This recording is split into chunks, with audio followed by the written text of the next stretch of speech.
Hey, what's going on, everyone? Back to cover this NBA slate for Saturday. We have 3 games starting at 3:30 Eastern Time tonight. So let's get started. As always, appreciate it if you like on the video and subscribe if you have not already. Another sad day in 2020 yesterday with Chadwick Boseman passing away. He was in one of my favorite movies ever and just all around a really good actor, and super sad to see another young person leave so soon. So 2020 can really just go end very quickly because this year is getting ridiculous. But rip to him and his family, and I hope that they're able to manage through this, even though I know it's going to be super tough for them. But you guys are here for NBA, so let's get started with the NBA video. Point guard today, we have Harden at 11-4. He is still a very good play, obviously, but Westbrook is back, and we know Westbrook and Harden, they play okay together, but for fantasy, they're not the best to play with together, especially Harden. Like, I'd rather go Westbrook, who's $1,500 cheaper on DraftKings. On Fanduel, Westbrook is like over $2,000 cheaper, so I'm not on Harden today. I would rather go Westbrook. Westbrook against his former team. He has played them very well this year. He's taken 66 shots in just 3 games against them, so super aggressive as you would expect from Westbrook. And I don't think he's going to be limited or anything. Like, it's the playoffs. It's game 5. They need a win after losing the last 2 games. Like, Westbrook is here to play, and he's has like 60-point upside. So I think the FanDuel price is a little bit nicer, but he's still in play on DraftKings. CP3 at 81. I think that's a decent price tag. I'm not really that on to CP3 today. I'd rather go to like SGA, who's cheaper by $700. I think SGA can get you more rebounds and like do a little bit more peripherals, even though Paul can get you assists, but the assist numbers just haven't really been there for Paul. He only has 3 assists, 5 assists, and 2 assists. The last 3 games, he was good in the first game, almost had a triple-double, but they're playing a lot of 3-guard lineups with Paul, Schroeder, and SGA, and Schroeder can get a bunch of assists. SGA can get assists too, so Paul's assists have gone down a little bit.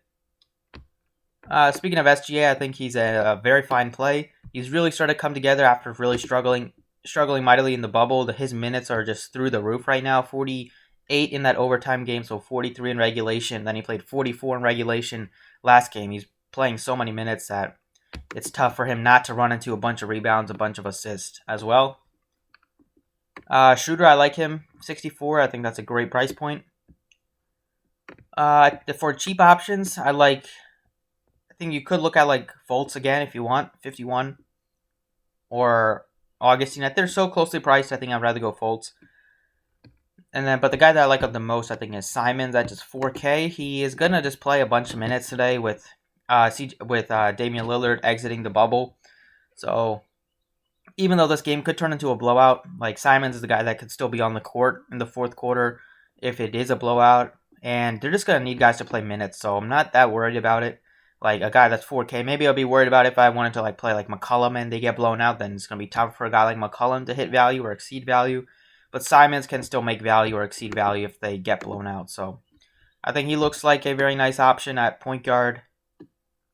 At shooting guard, I like some of the same mentions. The guys I mentioned on DraftKings, the guys that are point guard, shooting guard eligible, SGA, Shooter. Now that Westbrook is back, you can kind of ignore some of the secondary Rocket players. Like Eric Gordon is now no longer interesting at 61. House isn't interesting that much anymore. Same thing with kind of like Green, although I guess he could still pay off his salary.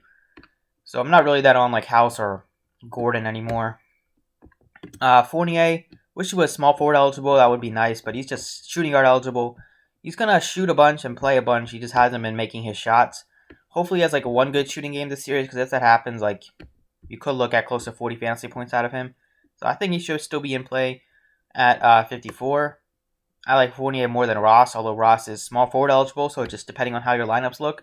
Like both are similar plays, but I think Fournier just gives you like at least like 5 or 6 more minutes on the court. This position isn't super deep, like for value. I guess you could punt with one of the Bucks players like a Matthews or a Connaughton, but you're kind of just rolling the dice there. I think if you want some like security, you play a guy like SGA who's going to be playing 40 plus minutes in a very competitive, very close game 5. Small forward is probably like the worst position on DraftKings today, minus LeBron James. At the top, you have Chris Middleton, who can't shoot, at 78. Then you have Gallinari at 63. His minutes can come down too with them playing so many 3-guard lineups.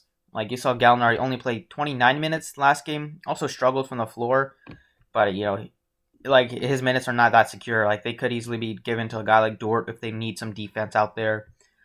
So I think he looks decent, but like you might not see 35 plus minutes at for Gallinari. I think Anthony looks okay just because of the pricing on him is decent, and this position is just not very strong. Like Carmelo Anthony is a guy that I would consider. Covington is another guy that I'd consider. Covington is 57. His price tag is coming down.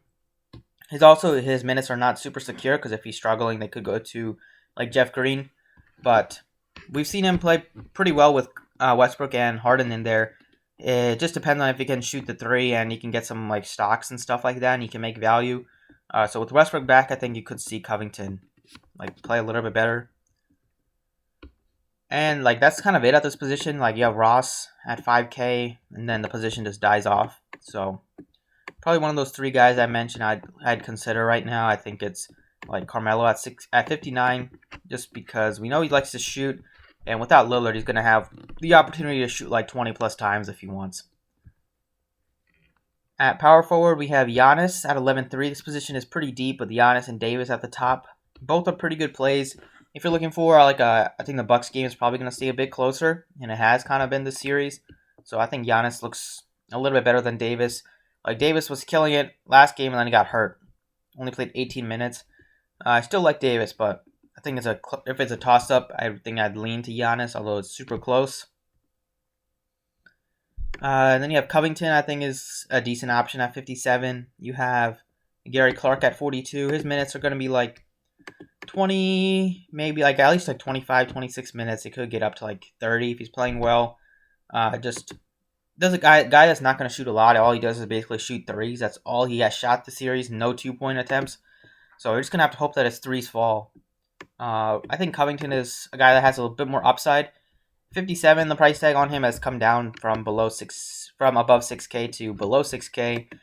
It's a spot where like the Thunder are a decent defense. I'm not expecting like a 40-50 fantasy point game out of Covington, but I think he definitely has the opportunity to get you like in the mid 30s if he does get the minutes and his shot is falling, because he's a good rebounder and he's definitely very solid with the blocks and steals, especially the steals.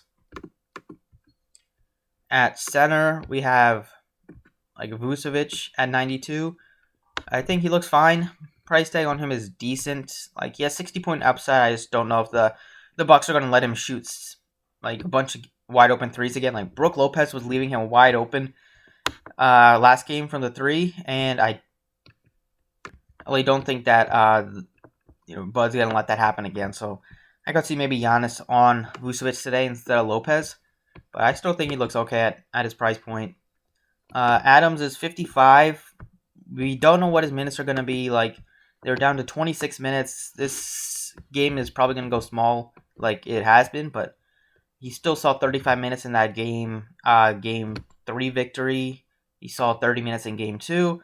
So I guess his minutes might be a little bit more secure than a guy like Gallo, but it's just depending on who's playing better. And 55 is still a price point that Adams can have like a stealing game off of, so I think he should be in consideration.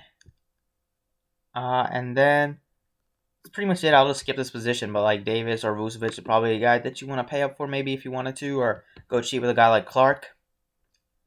Moving on to guard, we have like Harden at 11-4. Like I mentioned, I'm not that on him just because Westbrook is back, and I like Westbrook in the matchup a little bit more. CP3, decently priced. I'd rather go to a guy like Schroeder, I think, at just 6,400. Has pretty big upside. We've seen it with him putting up 46 fantasy points in game 3. Followed that up with 36 and 30 real life points in game 4. His shot is starting to fall. He's starting to get back into his rhythm after missing a couple weeks from the bubble. I think Schroeder looks like a decent play. Like his minutes are going to continue to go up, especially with Westbrook back and the Houston playing more guard lineups too. And then last but not least at forward, Giannis looks really nice at 11-3. Expecting Giannis to do whatever he can to try to close the series out in this one. The Bucks just have no match or no answer for him. He's shooting over 66% the last 2 games. He's getting to the rim at ease. He's getting all the rebounds like he usually does. His assist numbers are there. If he just has one outlier game in blocks and steals, like he's gonna have a 70-point game. So Giannis looks great. Nothing to fault with him. And that's pretty much it for the video. I'll go over to Fanduel and touch on my plays over there. Okay, on Fanduel at point guard, we have Westbrook at just 9,400. Like that price tag on Westbrook is nice. On Fanduel, it's a little bit easier to get to him, I think. So he's definitely in consideration. The player pool or the point guards on Fanduel aren't super strong, minus him and Chris Paul. Then you have Bledsoe. His minutes are all over the place right now. He played like under 25 minutes the last 3 games. He's played 23, 25, 25. Like, yes, he can go out and have like a 30 fantasy point game, but how often is he going to drop like 40, 45 fantasy points if he's not even breaking 25 minutes? So I think just looking at the ceiling, it's a little bit limited with Bledsoe right now. Fultz and Augustine, I think Augustine looks better on FanDuel. He's $1,000 cheaper, $900 cheaper, and usually it seems like, Fultz has a good game, then Augustine sucks. So maybe it's time for Augustine to have a good game after Fultz went off last game. But Simons at 43, I think, still looks really strong. His minutes, I think he probably has a good chance to start this game. Even if he doesn't start, he's going to see very good minutes off the bench. So he looks like a really good play. At shooting guard, for me, I'm not interested in Harden. I'm not really interested in McCollum. Just because I think McCollum will get so much ownership. I'd rather go to SGA. I'd rather go to Schroeder. Position isn't as deep as it was, but there's still quite a bit of options. You could even punt with like DiVincenzo or Matthews or one of those guys. But for me, I'm going back to SGA. The minutes on him are just super high right now. Like I feel very comfortable that he's at least going to hit value, and playing that many minutes, he's probably going to have a ceiling game more times than not. Small forward, you have Giannis and LeBron at the top. I think both look fine. I think Giannis, for me, just looks a little bit better. If you don't want to pay up, you have 3 guys at 5,500 that can all exceed value. Or maybe Gordon is a little bit less appealing now, but I like Anthony with no Lillard. I like Gallo at his price point. Fournier at 53. I think I go with Fournier. He's looking a little bit better. His shots are looking a little bit better, even though if they're not going in. Like at least he made a couple of threes last game, or just made 1 3. But he's gonna play a lot of minutes, and like he can run into like blocks and steals, like he has shown. This position at just 5,300. Like I like him more than like Gordon or Gallo, I think, just because I think his minutes are a little bit more secure, and we've seen him have very good shooting games in the past. Like it's just been a struggle for him right now, but he's still getting open looks, so I think it's just a matter of time that they start to fall. Power forward, once again, this position is super thin, minus Anthony Davis at the top. Like Covington looks okay. He looks good at 53. The position isn't deep, so Covington looks good. Clark at 43. And then I guess Jeff Green also has to be in consideration. But I think I'll go Covington. I like him more than Green today. And then at center, you have Vucevic at 9K. He's probably going to get the most ownership at center. So if you play him, just make sure your other positions aren't like all chalky guys, because you're probably going to see some similar lineups today. Nurkic, 78. That's not super appealing personally. I think a guy like Adams at 55, I don't think he'll get a lot of love, just because people see the minutes are down on him. But Westbrook is back for this one, so maybe Adams gets a little bit more rejuvenated facing off against Westbrook. And I could see that helping Adams maybe in getting some blocks and stuff. Like Harden doesn't drive as much as you want. Like he shoots a bunch of threes. Westbrook has to drive just because he can't shoot threes. So I could see some blocks for Adams maybe, and that could be a nice bump for him. So that's why I like him. He's only 5,500. We've seen him have like 40 fantasy point games a bunch of times this year. And that's pretty much it for the video. So thank you for watching. I appreciate it. Hopefully you guys enjoyed, and best of luck tonight.